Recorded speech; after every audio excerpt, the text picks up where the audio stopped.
প্রধানমন্ত্রী শেখ হাসিনা বলেছেন, মতাদর্শগত ভিন্নতা থাকলেও মুক্তিযোদ্ধারা যে দলই করুন না কেন তাদের সর্বোচ্চ সম্মান নিশ্চিত করতে হবে।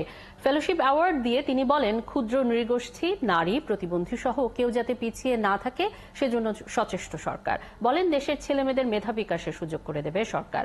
আরো জানাচ্ছেন সৌমিত্র মজুমদার।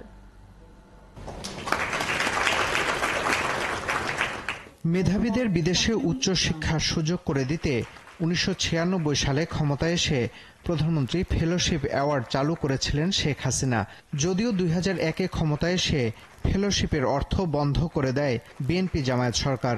ফলে মাঝপথেই দেশে ফিরতে বাধ্য হন শিক্ষার্থীরা। ২০০৮-এ ক্ষমতায় ফিরে সেটি আবারও চালু করেন প্রধানমন্ত্রী।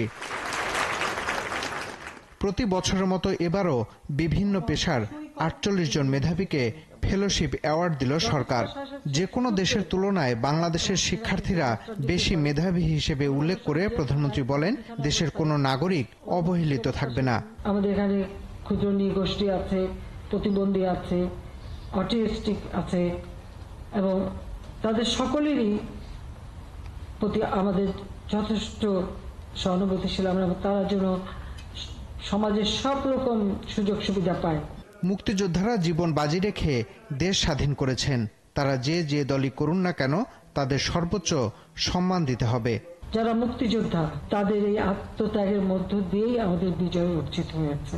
তাদের সবসময় সর্বোচ্চ সম্মান দিতে হবে। আমি জানি এর মধ্যে অনেকেই হয়তো আমাদের দলের সমর্থন নাই, অন্য জায়গায় চলে গেছেন, অনেকের অনেক কিছু থাকতে পারে।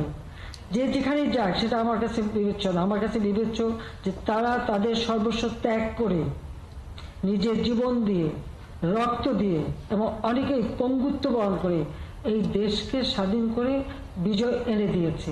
এক সময় তারা অবহেলিত ছিল। আমি আসার পর থেকে তাদের সব ধরনের সহযোগিতা করেছি এবং গর্ব করে যেন তারা বলতে পারে যে আমি মুক্তিযোদ্ধা।